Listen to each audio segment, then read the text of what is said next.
Welcome to Tech Talk Friday. Today we have a very special guest with us, someone who has been a pillar in shaping the education landscape in Pune. From leading PCET to attending global discussion on education and entrepreneurship, his journey is nothing short of inspiring. Please welcome Dr. Girish Desai. Welcome sir. So हम आपकी journey के बारे में बात करें उससे पहले मैं आपसे पूछना चाहती हूँ कि आपके कॉलेज डेज कैसे रहे और कॉलेज डेज में आपको क्या चीज़ें इंस्पायर की, क्या चीज़ें मोटिवेट की ये करियर पास। जैसे मेरा 10th जो हुआ यहाँ पूना में ही हुआ, मॉडर्न स्कूल में, फिर 12th हुआ, फिर इंजीनियरिंग भी पूना में। और जब इंजीनियरिंग ली उस टाइम ऐसे कोई विजन या मुझे ऐसे होना है वैसे होना है, हाँ हालांकि एक इंजीनियर होना चाहिए वो एक क्लियर था और इसलिए 11th-12th का जर्नी है, उसीलिए फिजिक्स केमिस्ट्री मैथ्स लिया तो इंजीनियर होना है करके। तब देखा जाए तो पूना में मेरे ख्याल से 5 ही कॉलेजेस थे, हाँ तो 89 की मैं बात कर रहा हूँ। हाँ, तो ज़्यादा ऑप्शन नहीं थे, आज की तारीख में कितने बहुत सारे ऑप्शन हैं, वैसे ज़्यादा ऑप्शन नहीं थे और कम स्टूडेंट भी इंजीनियरिंग जाते थे जितना ये है। तब CET-VT नहीं था, ओनली फिजिक्स केमिस्ट्री मैथ्स, वो तीनों सब्जेक्ट था। तो accordingly I what ever merit तो मुझे भारतीय विद्यापीठ में एडमिशन मिला। मैंने मैकेनिकल इंजीनियरिंग में मेरा जर्नी स्टार्ट किया। सब्जेक्ट जस्ट उस टाइम में भी इंजीनियरिंग जब कर रहा था तब उतना ही था पास होना है सब्जेक्ट में, और कोई ज़्यादा एम्बिशियस ये नहीं था, एक एवरेज था वो ये नहीं था। लेकिन एक अपना सब्जेक्ट अपने काम से ऐसे वो इंजीनियरिंग कंप्लीट की। इंजीनियरिंग जैसे ही मैंने कंप्लीट की तो इमीडिएटली एक मेरे ख्याल से 3-4 महीने कोई ऐसे तब ट्रेनिंग एंड प्लेसमेंट अभी जैसे रहता है तो ऐसे ट्रेनिंग एंड प्लेसमेंट नहीं रहता था उस समय डिपार्टमेंट वगैरह। एक हालांकि रहता था ऐसे ब्रॉड लेवल पे इतनी कम विजिट, ऐसा कैंपस ड्राइव, ऐसे कुछ नहीं था। तो उस टाइम मैं फिर ऐसे डिसाइड किया कि ऐसा करते हैं, इतनी इंडस्ट्री है, अपना बायोडाटा एक बनाते सिंगल पेज और सुबह स्कूटर में बायोडाटा लेके घूमने का, पूरे MIDC भोसरी MIDC है, नगर रोड है, कंपनी टू कंपनी, हाँ तो सुबह 9 बजे नाश्ता करने का, बायोडाटा लेके गेट पे जाने का। तो अप्रेंटिस एक्ट रहता था, एक अप्रेंटिस एक्ट के तहत कुछ स्टूडेंट लेते थे, तो कंटिन्यूसली मैं बायोडाटा लेके घूमता था। ऐसे ही एक मेरे ख्याल से 17वें 18वें दिन मैं नगर रोड पे गया। नगर रोड पे एक फुजित्सु ICM करके जापानीज कंपनी, वो गेट पे गया, बायोडाटा दिया। तो वो टाइम ऑफिसर, उसको भी जरूरत थी शायद एक किसी इंजीनियर की, रिक्वायरमेंट देते हैं ना हर डिपार्टमेंट, मुझे 2 इंजीनियर एज ए ट्रेनिंग करके दे दो। तो फुजित्सु ICM गया, गेट पे गए थे, वो टाइम मैनेजर ने पाठक करके सर थे, तो उनको मेरा बायोडाटा दिया। एक हालांकि उसमें मुझे यूज मेरा प्रोजेक्ट का बहुत यूज, बी में जो प्रोजेक्ट किया था तो एक्चुअल प्रोजेक्ट मैंने खुद किया, खुद यानी हमारे 4 बच्चों का था, उसमें मशीनिंग प्रोसेस खुद हमने, हमारे एक फ्रेंड थे उन्मेष जगताप करके, उनका वर्कशॉप था, तो उसके पिताजी की वजह से उन्होंने हमें एक स्पेशल पर्पज मशीन बनाने के लिए बोला था और हमको काम करने के लिए लगा।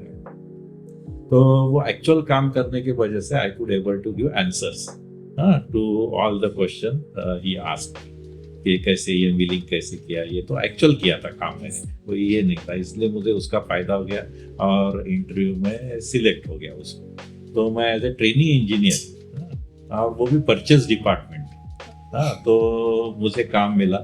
और फिर वहाँ पे कंपोनेंट थे, एक प्रिंटर, जो प्रिंटर के सब कंपोनेंट, अपना जो कंप्यूटर का प्रिंटर रहता है उसके सब कंपोनेंट, उसका परचेज मैं एक उमेश आप्टे करके थे, उनके अंडर में ट्रेनिंग करके लग गया। एक एडवांटेज ये रहा मेरा कि तब वो 93 में वो कंपनी जो तो पूरा ERP सिस्टम था उसमें, सब ऑनलाइन लॉगिंग, ये तब कंप्यूटर नहीं था ज़्यादा। हमने भी फोटोन B में थोड़ा सा कोर्स किया था, उसके बाद कुछ ये नहीं था। लेकिन वो online system, how systematically to work, industry के प्रोसेसेस क्या रहते हैं, what are the various department, ये सब मुझे 1.5 साल का अच्छा खासा ये हो गया। उसमें भी मैं इतना कंटिन्यूस, सुबह एक आधा कंपोनेंट नहीं मिलता है या वो वेंडर नहीं दे रहा है टाइम पे, तो उसके जाके बैठ के फॉलो हाँ, लेके कैसे भी करके रात को 12 बजे वो कंपोनेंट इंडस्ट्री प्रोडक्शन लाइन रुकनी नहीं चाहिए।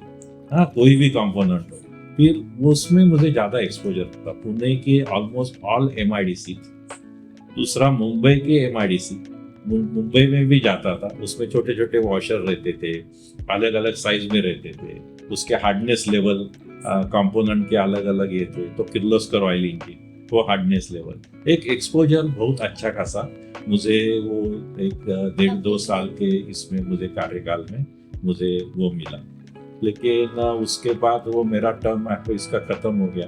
तभी यहाँ पे पिंपरी चिंचवड पॉलिटेक्निक जो PCET का जो कनेक्शन है, तो वहाँ मैं एज ए लेक्चरर करके ज्वाइन एक साल में यहाँ पे था पॉलिटेक्निक में, मैकेनिकल डिपार्टमेंट। ये मैं अपना हीट ट्रांसफर और ये सब्जेक्ट में लेता था पॉलिटेक्निक लेवल। एक एजुकेशन का मुझे इंडस्ट्री हो गया मेरा 1.5-2 साल। फिर ये एजुकेशन लाइन में ये यहाँ पे था। यहाँ का एक टिपिकल, यहाँ आके देखा मैंने, अरे टीचिंग ही ओनली है और बाकी कुछ इतना थॉट प्रोसेस, एक बड़ी थॉट प्रोसेस वहाँ काम किया, या छोटी थॉट प्रोसेस। हाँ, तो मैंने 1 साल जैसे साल हो गया। फिर यहाँ से तब तक हमारे जो फुजित्सु ICM के परचेस के थे, उनका मुझे काम मालूम कैसे करता है, बहुत क्या ये है। तो उन्होंने मुझे ग्रोवेल टाइम करके रांजनगांव में स्विस बेस्ड एक कोलैबोरेशन, तो उसमें मुझे उन्होंने बोला कि तू आ जा यहाँ पे, क्या क्या काम कर रहा है। हाँ, ये एजुकेशन हो लिमिटेड लाइफ होगी, ये होगी। तो मैंने बोला वो परचेस में वहाँ पे, मैं वापस परचेस में वहाँ, तो ग्रोवेल टाइम करके थी। और वहाँ इसका पुणे बॉटलिंग करके यहाँ यूनिट अपने बॉम्बे पुणे रोड पे, तो वहाँ परचेस की मेरी जर्नी वापस चालू हो गई। तो वापस 3 साल मैंने वहाँ पे अलग अलग, यहाँ कोई सिस्टम ज़्यादा मुझे ये दिखा नहीं। यहाँ जो खोले था और यहाँ तो ठीक है, परचेस और ये पूरा फिर ऐसे कंप्लीट हुए हैं। फिर ऑल ओवर इंडिया, तो ये घड़ी जो है वो घड़ी बेचने का काम किया, घड़ी बनाने का काम किया। तो all segment of the industry का एक्सपीरियंस मैंने ले लिया। और वो 3 साल के बाद कंपनी स्लो डाउन, फाइनेंशियल 99 के रिसेशन में कंपनी भी बंद हो गई, शट डाउन हो गई। तो वो शट डाउन होने के बाद मैंने सोचा अभी उस टाइम पे जॉब की अवेलेबिलिटी इतनी नहीं, तो मैंने सोचा कि हम कुछ तो करते हैं।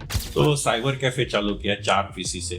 वो बहुत चलता था और मैंने फिर PC भी बढ़ाया रेंट पे लेके, ये करके, और 24 आवर्स चला था, यानी बंद ही करता नहीं था शटल। ऐसे कितने 6 साल चला है इंटरनेट कैफे, वो तो चलता। लेकिन 1 साल जब चला है तो पहली बार पुणे में ये ब्रॉडबैंड आई थी, ब्रॉडबैंड लाइन आई थी, वो सीफी ने लाई। फिर ETH करके थे, विजय वाटकर जी ने ETH की लाइन लाई, और वो लाइन ब्रॉडबैंड की पहला एक्सपेरिमेंट मैंने मेरे यहाँ पे। ये सब एक्सपीरियंस था अच्छा खासा इंडस्ट्री ये सेगमेंट में। तो मुझे क्या एक विजन हमेशा बनती रहती थी कि कोई चालू करो। तो ब्रॉडबैंड लाइन मैंने पूरा गोलीबार मैदान पुणे से आउन तक पूरी लाइन खिंचवाई, आउन के एक्सचेंज तक मेरे इसमें मैंने कैफे में, और कैफे में वो लाइन आई, फिर स्पीड और बढ़ा, कस्टमर और आने लगे। तो मैंने वो 12 PC, और वहाँ तब इंदिरा भी खुला था, बहुत सारे स्टूडेंट थे, तो 2000 चलता था, बहुत अच्छा खासा कलेक्शन रहता था। लेकिन 1 ही साल हुआ था तब मैंने पॉलिटेक्निक का मेरा कनेक्शन, वो कालवोर साहब वैसे यहाँ के सेक्रेटरी है, तो वो जानते थे दैट इज यहाँ का मेरा वर्क वगैरह वो सब हुआ था। तो जैसे 99 में PCs इंजीनियरिंग चालू करने का यहाँ पे डिसाइड हुआ पॉलिटेक्निक, तो फिर मैं विजिटिंग करके, पूरा दिन कैफे में नहीं है, हमारा अपना टेक्निकल कुछ तो यूज होगा, हमने इतना किया है। तो उस हिसाब से मैंने बोला विजिटिंग चालू करते हैं। विजिटिंग से 2000 साल में मैंने फुल टाइम यहाँ पे मैंने बोला चालू करते, क्योंकि अपना एजुकेशन और एक कैफे का अलग है। लेकिन कैफे से मुझे बहुत लोग आते थे, कस्टमर आते थे 20-25 रोज के कस्टमर, उनसे इंटरेक्शन करना, थॉट एक्सचेंज करना, अलग अलग गल्फ कंट्री, अलग वहाँ के स्टूडेंट थे। उससे एक बड़ा से मेरा जो है माइंडसेट या थॉट प्रोसेस वो बदलती रही। और यहाँ पे मैंने 2000 में मैंने चालू किया, और 2000 होने के बाद ऑलमोस्ट बहुत सारी 2002 में पीसीटी जो है बहुत प्रॉब्लम में थी तब, लैंड के अलग अलग अप्रूवल प्रोसेस उसमें। लेकिन ये मेरा जो एक्सपीरियंस था, फिर हमारे सेक्रेटरी लोकुंडवार सर करके थे, फिर उन्होंने सजेस्ट किया, प्रिंसिपल थे, बोले कि अभी घूमने कोई लिए ये काम करने के लिए कोई तो था। फिर उन्होंने सेक्रेटरी साहब हमको बोला ये एक है, उसको हम लगा देते काम पे, ये सब अपने हैं। तो मैं काम पे लग गया, फिर वो भी सिस्टम में पूरे सीख गया। दिल्ली में रहना, एक महीना वो प्रोसेस फॉलो, वो सब चीज़ों में मैं कंटिन्यूसली ये गया। सोशल वेलफेयर, हर कोई डिपार्टमेंट है, गवर्नमेंट ऑफ महाराष्ट्र है, हर छोटे छोटे डिपार्टमेंट में ग्राउंड लेवल पे, हाँ, हर किसी बंदे को समझ के सिस्टम समझने लगा, ये बाहर की सिस्टम पूरी जो है। तो मुझे एक्सपोजर मुझे मिलता गया, मैं उसका एडवांटेज लेता गया। जो भी प्रॉब्लम आया उसको एज ए अपॉर्चुनिटी उसको लेके मैं काम करते गया, और वो काम खत्म होने तक उसके पीछे पड़ो। अलग अलग जितने भी आपको मालूम है उतने रिसोर्सेस उस पर लगाओ, जितने भी लोग, ये इतनी पहचान है। अभी ये इतना मैंने 93 टू ऑलमोस्ट ये इसमें मेरे बहुत लोग मुझे कांटेक्ट में आए, ये सब। और बीच में मैंने एक उसमें 99 में जब ये कैफे था, उसके साथ पैरेलली मैंने टाटा डोनेली के ग्रीटिंग्स कार्ड बेचे, जो दिवाली के टाइम। तो एक एक्सपेरिमेंट मैंने किया, अभी जो चल रहा है कि कटिंग सब्जी वेजिटेबल का, तो एक्सपेरिमेंट मैंने 99 में किया था। एक फार्मर को लेके आउन के एरिया में, वो 6 महीने मैंने कट वाली सब्जियां वेजिटेबल बेचने का काम भी किया। लेकिन मुझे तब पता चला कि इसमें मैन पावर बहुत लगती है, और वो इतना day to day long term sustain करना ये डिफिकल्ट होगा अपने। ऐसे बहुत जो थॉट प्रोसेस आए उसको इम्प्लीमेंट करके एडवांटेज, तो इसमें पहचान इतनी बढ़ गई थी। एक्सपेरिमेंट भी मैं एक्सपेरिमेंट करते रहता था, एक एंटरप्रेन्योरशिप स्किल भी डेवलप हो गई थी, ये सब करते करते। ये सब का फायदा फिर एज ए पीसीईटी में मुझे हर का, अभी इंटरनेट का, यहाँ पहली बार इंटरनेट लैब खड़ी करते, तो मुझे सब नॉलेज था। मुझे रिपेयर करने का, I use to repair the computer, मैं कंप्यूटर रिपेयर करता था तब, क्योंकि आजू बाजू जब कैफे चलाता था, लोग आते थे कि मेरे घर का पीसी बंद पड़ा है, मेरा इंटरनेट नहीं चल रहा है, ये हो रहा है वो रहा है। कैफे का तो मैं किसी को इंजीनियर को नहीं लगाता था। यहाँ का जॉब होने के बाद पूरे पीसी मैं खुद रिपेयर करता। जो भी वो बच्चा लड़का हमारा इंटरनेट का बोलता था ये पीसी काम नहीं कर रहा है, वो नहीं कर रहा है, तो मैं जाके वहाँ बैठता था और पूरे पीसी फॉर्मेटिंग करना, विंडोज तब विंडोज जो वर्जन था वो लोड करना, ये सब करके कनेक्ट करना, सब इंटरनेट एक्सप्लोरर, इंटरनेट के जितने भी टूल्स है, एप्स है, सब मैं एक्सपर्टाइज हुआ था। उसका फायदा यहाँ के जो आईटी इंफ्रास्ट्रक्चर की जो है, तब मुझे हो गया। आज की तारीख में भी मुझे आईटी इंफ्रास्ट्रक्चर पूरा समझता है उसके वजह से, क्योंकि मैंने तब वो काम किया है, एक्सचेंज से लेके पूरा आईटी इंफ्रास्ट्रक्चर में काम किया। और ये फायदा फिर ये फॉलो वेंडर, ये वेंडर बेस्ड था, इसलिए ये फॉलो होते सक्सेस है ना, कंटिन्यूस मिलता गया पीसीटी को। मैंने जितने भी प्रॉब्लम्स थे उसको ओवरकम करके नेक्स्ट लेवल पे, फिर इनटेक बढ़ाना, फिर ये थॉट प्रोसेस बढ़ाना, फिर धीरे धीरे हमारे ट्रस्ट है, उन्होंने भी बहुत विश्वास उस पर दिखाया। जो लोग हैं, तू करते जा, जो मैं सुझाव देता था वो मानते थे, फिर हम आगे चलते गए। तो इंजीनियरिंग कॉलेज के बाद 2008-9 में फिर हमने MBA कॉलेज चालू किया। MBA उसी टाइम हर्षवर्धन पाटिल साहब थे हमारे ट्रस्टी, उन्होंने इंदापुर में कैंपस खोला, तो वो कैंपस खड़ा, उसका अप्रूवल, ये प्रोसेस ऐसे, this is a very long, अभी इतने है ना कि आपकी इसमें कवर नहीं होगा। लेकिन मैं थोड़ा सा ये कैसा है, बीइंग अ प्रॉब्लम, जो भी आता है उसको एक अपॉर्चुनिटी, और अपने जितने भी रिसोर्सेस लगाओ और उसको प्रॉब्लम को सॉल्व करो, परसुएशन रखो उसका, कैसे प्रॉब्लम सॉल्व हो सकता है उसका रोड मैप बनाओ। और ये कंटिन्यूसली इंस्टीट्यूट, ये हर एक इंस्टीट्यूट के बाद इंस्टीट्यूट, उसका ब्रांडिंग मैकेनिज्म कैसे होना चाहिए, हु आर आवर कस्टमर, उसके लिए भी ब्रांडिंग स्ट्रैटेजी क्या होनी चाहिए, कैसे हमें उसको हैंडल करना चाहिए, टीचर्स क्या माइंडसेट के होने चाहिए, ये धीरे हर इसके माइक्रो लेवल पे थॉट देके उसको अचीव करना, और एडमिशन अल्टीमेटली ये करना, फिर उसके बाद क्वालिटी पैरामीटर्स पे काम करना। ये ऐसे कंटिन्यूसली ये जर्नी है। और फिर नूतन का है, फिर ऐसे अभी ये 2024 है, we are into now university, तो एक अलग सी यूनिवर्सिटी हो गया है। And almost now I am very happy कि ये सब होके 21,000 स्टूडेंट्स, जब मैंने जर्नी चालू किया था तो तब ऑलमोस्ट 1,000 स्टूडेंट थे, हाँ, और 21,000 स्टूडेंट, तो आज हो गए हैं। बहुत ही इंस्पायरिंग स्टोरी रही आपकी। लाइक कनेक्शंस बढ़ाने चाहिए, वर्क एक्सपीरियंस लेना चाहिए, ताकि वर्क एक्सपीरियंस से और कोई भी चीज़ें हमें ट्राई एक्सप्लोर करती रहनी चाहिए। सो आपने recently Harvard school of business में विजिट किया था। सो आप अपना एक्सपीरियंस शेयर करेंगे कि आप वहाँ का एक्सपीरियंस कैसा रहा, और जैसे कि मूवीज में पोर्ट्रे किया जाता है, क्या वहाँ का एनवायरनमेंट वैसा ही है? पीसीईटी मुझे 7 साल पहले ऐसे थॉट प्रोसेस, 7-8 साल है कि अपना international looking at the future vision of education, हमें पीसीईटी को थोड़ा सा इंटरनेशनल मैप पे इंट्रोड्यूस करके देना चाहिए। क्योंकि मुझे ऐसा एक 7-8 साल पहले लगा कि क्रेडिट ट्रांसफर, हाँ, और बहुत सारे सब्जेक्ट ऐसे होने वाले, स्टूडेंट एक्सचेंज, जॉइंट रिसर्च, तो हमें उस पर थॉट देना चाहिए और कनेक्शन बिल्डअप करना चाहिए। तो हमने यहाँ पीसीसीबी लेवल पे कोऑर्डिनेटर ये करके थोड़ा सा काम चालू किया। आज की तारीख में ऑलमोस्ट 36 यूनिवर्सिटी के साथ पीसीईटी का एमओयू है, अंडरस्टैंडिंग है। Almost every week one of the international professor visiting to our campuses, we deliver session, ये इंटरेक्शन एक्सचेंज जो है वो अभी चालू हो गया। और उसी सिलसिले में मैंने एक अपना ग्लोबल कॉन्क्लेव एक इवेंट हमने किया था, उसमें 100 से ऊपर जो भारत के बाहर के लोग स्पीकर्स आए, जो ऑर्किड होटल में कंडक्ट किया, उसका इनविटेशन भी देना था यूएस के से स्पीकर्स को, दैट इज वन। एंड दूसरा जो उसमें एक ये था कि बाकी की यूनिवर्सिटी, जो दुनिया की टॉप 10 यूनिवर्सिटीज कौन सी है।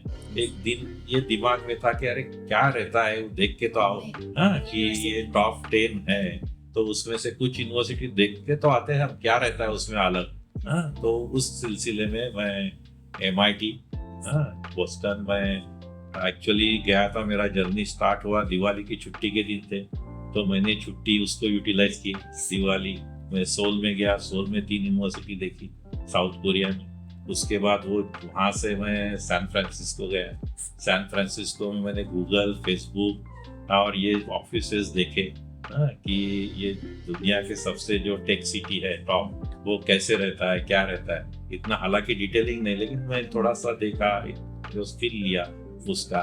फिर सैन फ्रांसिस्को से बोस्टन आए, बोस्टन में फिर MIT, हार्वर्ड, ये इसमें देखा। उसमें ज़्यादातर देखने के बाद उनका जो अप्रोच है एजुकेशन का वो अलग है। उनका प्रैक्टिस, कंपनी इंडस्ट्री ओरिएंटेशन, और इंडस्ट्री के साथ मिल के काम करते, इंडस्ट्री का प्रॉब्लम स्टेटमेंट लेते हैं, उस पे प्रैक्टिकल है। इंडस्ट्री के प्रॉब्लम सेट पे इंडस्ट्री भी फंडिंग करती है, और वहाँ का जो एम्प्लॉई है या स्टूडेंट है उस प्रॉब्लम स्टेटमेंट को लेके आगे चलते हैं। जो मैनेजमेंट स्कूल है उनको हर रोज केस स्टडीज दिए जाते हैं, हाँ, case studies, different problem statement, case studies, उसको हैंडल करना है, उसके थीसिस लिखना है। तो वे द अप्रोच एंड वो जो है जो kind of student also they are getting, ये सगळे एक माहौल है। That is why they are giving top in this. So Harvard level insights को इंडिया में लाने के लिए ऐसे कौन से इनिशिएटिव आप सोचते हैं कि इंडियन एजुकेशन सिस्टम में इम्प्लीमेंट करनी चाहिए? सबसे इम्पोर्टेंट चीज मुझे ये लगती है कि इंडस्ट्री के साथ relation building, industry, academic industry relation building, और उनका अपने ऊपर फेथ, और हम उस पर ज़्यादा, तब तक ये चीज़ें जो है वो थोड़ी मुश्किल होगी। तो जितनी भी इंडस्ट्री के जितनी भी अराउंडिंग है उसके साथ अपनी एकेडमिक जो स्ट्रांग है, हम भी कैपेबल है, उनको दिखा के उनके R&D के डिपार्टमेंट के लोगों के हम पे विश्वास, हमें कोई तो प्रॉब्लम देने के लिए उनको ऐसा लगना चाहिए हाँ ये सॉल्व कर सकता है, हाँ। और हमारे लोगों ने भी उसको टाइम दे के, अभी अपना उनका कैलेंडर अलग, अपना कैलेंडर, वो तो कंटिन्यूस वर्किंग है, हमारा एकेडमिक है, अपने पास है। फैकल्टी ने भी अपने कंफर्ट जोन से बाहर निकाल के उसको भी देखना चाहिए कि ये प्रॉब्लम स्टेटमेंट मेरे लाइफ चेंज कर सकते हैं, तो उस हिसाब से उसको अप्रोच देंगे तो इंडस्ट्री का भरोसा जीतना। तो जब हम ये इकोसिस्टम जो है, वहाँ इकोसिस्टम पूरी बनी हुई है पूरी, हर चीज़ की, तो फाइनेंस है या इंडस्ट्री है, ये सब है। अपने यहाँ इकोसिस्टम बनाने के लिए हमें एफर्ट्स करने पड़ेंगे, और ये यूनिवर्सिटीज का है वो मॉडल हम देख सकते हैं, लेकिन इम्प्लीमेंट करने के लिए थोड़ा करके it is the stage wise smally we have to get हो सकता है, लेकिन उस डायरेक्शन में हमें काम करना है। So PCET has grown tremendously in a leadership. So engineering के बियॉन्ड भी कोर्सेज ऑफर कर रही है PCET, जैसे कि डिज़ाइन, आर्किटेक्चरल एंड पैरामेडिकल. सो आप उसके बारे में कुछ बताना चाहेंगे? ना पहले से हमारा डोमेन इंजीनियरिंग पॉलिटेक्निक यही था।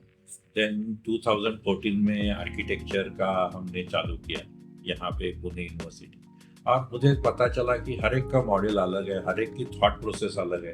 ये चीज़ इंजीनियरिंग को लागू है तो वो आर्किटेक्चर को लागू नहीं है। जब यूनिवर्सिटी आई तो वहाँ तो नंबर ऑफ कोर्सेस हम कर सकते। मार्केट स्टूडेंट की डिमांड किस में है, ये हमने जब जानने चाहे तो हमें लगा कि डिज़ाइन एक सेक्टर ऐसा है जो बहुत जोर से उभर के आ रहा है, तो दैट इज़ वन। दूसरा आर्किटेक्चर तो है, तीसरा हमारे पैरामेडिकल में हेल्थ क्लिनिकल साइकोलॉजी, हाँ बाकी के जो हेल्थ रिलेटेड, अभी पैरामेडिकल हमने पूरा नहीं फुल प्लेज नहीं किया, लेकिन ये जो कोर्सेज है हेल्थ साइंस रिलेटेड ये सब, और एग्री मार्केटिंग है, MBA के जो प्रोग्राम है उसी को ज़्यादा डिटेलिंग, हमारे जो एग्जिस्टिंग थे उसी को ज़्यादा डिटेलिंग करके हमने वो यूनिवर्सिटी में सब कोर्सेज चालू किए, मार्केटिंग, और अच्छा रिस्पॉन्स। तो आपने अभी अभी एक ग्लोबल समिट भी अटेंड किया है एजुकेशन एंड एंटरप्रेन्योरशिप पे. सो हमारे यंग और एस्पायरिंग एंटरप्रेन्योर्स को आप क्या एडवाइस देना चाहेंगे? अभी हमने जो 9th और 10th जनवरी को ग्लोबल एंटरप्रेन्योरशिप कॉन्क्लेव ली, उसने सबने बहुत अच्छी सराहना की, क्योंकि उसका कंसेप्ट अलग था। उसमें 100 से ऊपर जो डेलीगेट्स आए, जो स्पीकर्स आए, जो अपनी अपनी इंडस्ट्री में बहुत माहिर है, अच्छी ऊंचाई हासिल की हुई है अपने कंट्री में, भारत से बाहर जाके, महाराष्ट्र से बाहर जाके उन्होंने जापान, सिंगापुर, ऑस्ट्रेलिया, USA, हाँ ये सब कंट्री में अपने अपने बिजनेस सेटअप, उनको सबको इकट्ठा लाना। हमारे मित्र सचिन जीटकर है, उन्होंने बहुत उसमें हेल्प की, और दर्जे मराठी करके फोरम है, हाँ तो उनके साथ ऑलरेडी 12,000 एंटरप्रेन्योर्स जो ग्लोबली कनेक्टेड हैं, तो उनके सहयोग, सबके सहयोग से ABDC, उनके सहयोग से हमने वो ग्लोबल एंटरप्रेन्योरशिप कॉन्क्लेव की, और सबसे अच्छी कि इतना रिस्पांस अच्छा मिला उसको कि पार्टिसिपेशन फी होने के बावजूद हाँ कम से कम 1500 के ऊपर लोग उसको अटेंड किए, उनको सुने, सब सेशन थे पूरी तरह से फुल थे। हमने कनेक्ट जापान, कनेक्ट UAE, ऐसे अलग अलग सेशंस हमने ऑर्गेनाइज किए, वुमन एंटरप्रेन्योरशिप पे हमने किए, और ये सब सेशन लोगों को भी बहुत यूजफुल रहे, एक कनेक्टिविटी बनी, और ऐसे ही सेशन जो है बहुत गवर्नमेंट ऑफ महाराष्ट्र सब लोगों ने उसको बहुत सराहना की, और अभी आगे वाले कार्यकाल में भी उसको ये करें। एंटरप्रेन्योरशिप इज इम्पोर्टेंट, कैसा अपने प्रॉब्लम स्टेटमेंट सोसाइटी के आपको निकल के आने चाहिए। जॉब कहीं लगने से जॉब क्रिएटर होना चाहिए, हर कोई बोलता है आप जॉब क्रिएट करो, और उसके लिए एक प्रोसेस, ऐसे जॉब क्रिएट एंटरप्रेन्योर बनना, लेकिन उसके लिए सब प्रोसेस समझो। जो एंटरप्रेन्योर से उससे आप इनपुट ले लो, कैसे कैसे है, उसकी मार्केट विजिबिलिटी रिपोर्ट बनो, हैप्पैजेंटली ये नहीं है, लेकिन प्रॉपर थॉट प्रोसेस, ये कंप्लीट वो सब्जेक्ट का पूरा ध्यान, ये कंप्लीट होने के बाद उस पर तो एंटरप्रेन्योरशिप इज गोइंग होनी ही चाहिए।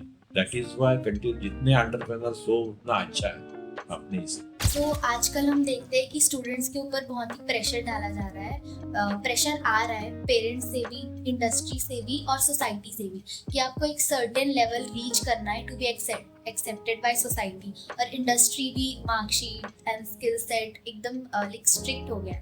सो लेकिन एजुकेशन सिर्फ स्टूडेंट्स के लिए ही नहीं है, वो पेरेंट्स, इंडस्ट्री और सोसाइटी सबसे रिलेटेड है। सो आप कुछ उन पे बोलना चाहेंगे, कुछ एडवाइस उनको देना चाहेंगे? आज के इसमें जो एजुकेशन का है उसमें कंपटीशन बहुत बढ़ गई है, कंपटीशन बहुत बढ़ गई है, स्टूडेंट से अलग अलग स्किल सेट की एक्सपेक्टेशन बहुत बढ़ गई है, तो फॉरेन लैंग्वेज भी तो अडॉप्ट कर, तो क्योंकि क्या आप अगर क्रिकेट भी देखोगे, पहले का क्रिकेट और आज का क्रिकेट, हाँ तो आज के क्रिकेट में अभी की टीम देखोगे तो बॉलर भी है और बैट्समैन भी है, हाँ तो वो उनकी बैटिंग के टाइम भी हमें उतनी एक्सपेक्टेशन है जितनी कि हम बॉलिंग में उनके एक्सपेक्ट करते हैं, तो सेम सिचुएशन अभी इसमें हो गई है। तो इंजीनियर है तो भी अभी इंजीनियरिंग मिनिमम क्वालिफिकेशन हो गया है, लेकिन we expect a lot of things from, और उसको खुद का डिजिटल मार्केटिंग आना चाहिए, ये शुड बी लिंक्डइन को उसको समझना चाहिए, उसको ब्लॉकचेन टेक्नोलॉजी, अभी नए नए इतने फील्ड इमर्जिंग फील्ड आ रहे हैं,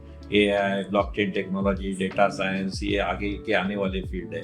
और ये 92 से ये कंप्यूटर का जो टेक्निकल या मोबाइल ये फील्ड ऐसे एक्सपोनेंशियली टेक्नोलॉजिकली ग्रो कर रहे हैं कि उसको अडॉप्ट करने की जो क्षमता है ये यंग जनरेशन में है, लेकिन उसको उस तरह से डायरेक्शन में जाना चाहिए कि एप्पल का हर साल नया मॉडल आ रहा है। हाँ, उसके एक्सपेक्टेशन, टेक्नोलॉजी, ब्लॉकचेन टेक्नोलॉजी, अलग अलग इतने एरिया आ रहे हैं। अभी एआई आया है, एआई में अभी आगे रीजनरेटिव एआई, मल्टीपल बहुत सारे सब्जेक्ट आ रहे हैं।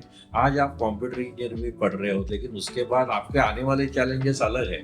तो आपको इवन दो लाइफ में कंटिन्यूअस लर्नेबिलिटी इज मस्ट, और ये प्रेशर बिल्डिंग को हैंडल करने की, अगर कहीं पे फेल्योर हुआ तो भी उसको एब्सॉर्ब करने की ताकत आप में डेफिनेटली होनी चाहिए। और that is that is the life now, कि आपको ये सब होना ही चाहिए। और उसको कैसे नए नए टेक्निक्स आए अभी, उसके लिए वो भी चालू हो गया है, मेडिटेशन, ये सब वो पैरेलल चल रहा है। बट ये लाइफ अभी थोड़ी सी जो चेंज पैरामीटर है वो चेंज, तो उसको अडॉप्ट करना भी जरूरी हो गया।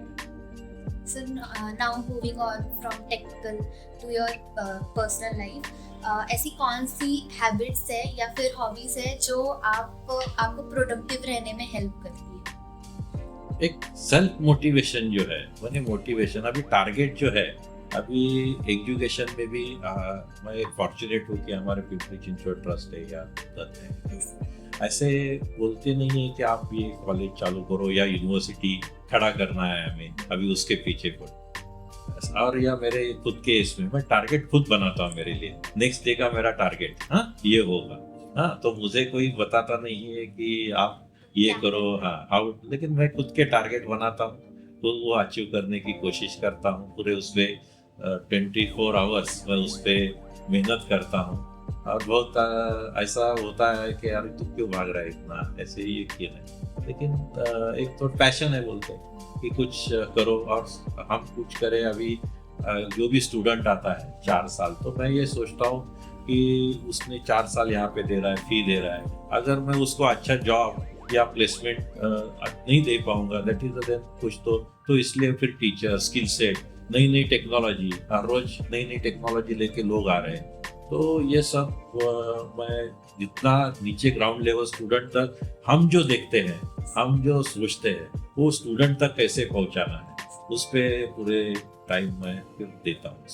गोल सेटिंग और उसको अचीव करना, गोल सेटिंग और अचीव करना, और सेल्फ गोल बनाता हूँ कि अभी अभी ये करना है, ये करना है, तो उसके पीछे हम ये हैं। ऐसी कोई आपकी स्ट्रेस बस्टर एक्टिविटी जो आप करते हैं, मतलब आप स्टूडेंट्स को भी बोलना चाहेंगे कि स्ट्रेस अगर आ रहा है तो आप ये कर सकते हैं? हाँ, एक तो स्ट्रेस बस्टर एक्टिविटी, अपने फ्रेंड्स है, फ्रेंड सर्कल में जाओ, बैठो, थोड़ा सा अपने प्रॉब्लम शेयर करो, उनसे कुछ इनपुट मिलता है तो वो आप ले सकते हो। Always don't keep your problem with yourself. अपने जो क्लोज एसोसिएट है, जो आपको ये लगता है कि हाँ ये मेरे लिए अच्छा है, मेरी लाइफ मेरे लिए ये, तो प्रॉब्लम शेयर करो आप दूसरों को, और उससे कुछ तो सोल्यूशन उभर के आएगा। Keeping your problem with yourself, जितने भी आपके रिसोर्स है प्रॉब्लम सॉल्विंग के लिए, वो आप लगा दो। That is one important parameter. और दूसरा है कहीं मैं, जैसा कि हमारा दिल्ली में ऑफिस है, बहुत ही हो गया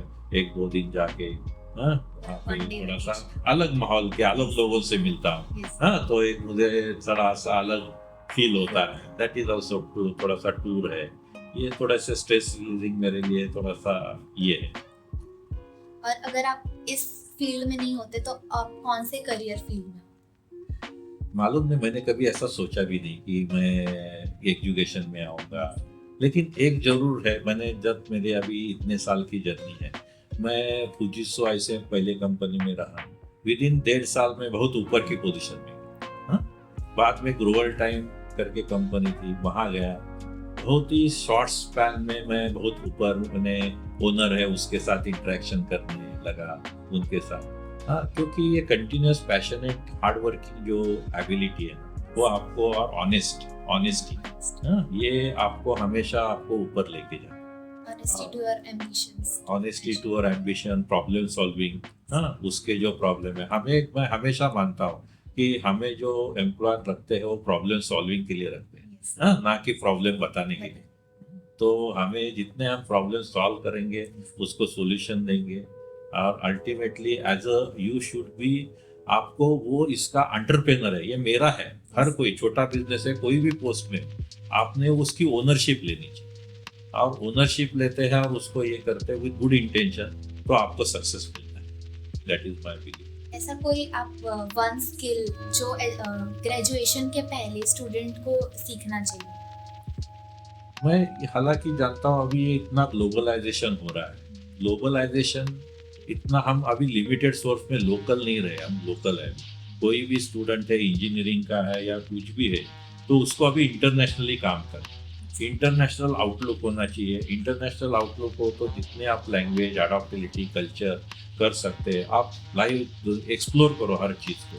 हाँ, अगर अभी हमारा अपने PCET में समर इंटर्नशिप स्कूल्स हैं, 15-15 दिन के अलग अलग कंट्री में, तो मैं ये प्रमोट, उसमें एडिशनल कॉस्ट है लेकिन मैं प्रमोट करता हूँ। तो जापान गया, जापान जाने के बाद टेक्निकल एजुकेशन नहीं है, तो कि थॉट प्रोसेस आप सीखो, हाँ उनका एक्सप्लोजर आप ले लो, उनकी थॉट प्रोसेस कैसी है, उनका कल्चर कैसा है, वो आपके दिमाग के जो है ना उसको सॉल्व करेगा कि हाँ, और अपनी भूख बढ़ेगी मेरी नॉलेज एक्वायर करने की, अपनी खुद की, अरे मैं तो यहाँ पे हूँ, ये वो यहाँ पे है। तो आप जितना दुनिया देखोगे, जितनी इंडस्ट्रीज देखोगे, जितने लोगों को मिलोगे, तो हमें कहीं ना कहीं अपना एक इंटरनल कुछ ना कुछ, हर पर्सन आपको देखे जाता है, अरे हाँ I should do this, I should do this. हाँ, तो ये आपके कंटिन्यूस लर्नेबिलिटी है, आपको एक अच्छा गोल सेट करती है। तो हमारे लिसनर्स में जिनको आपके जैसा ही एक बिग इम्पैक्ट बनाना है, आप कोई ऐसे पीस ऑफ एडवाइस उनको देना चाहेंगे?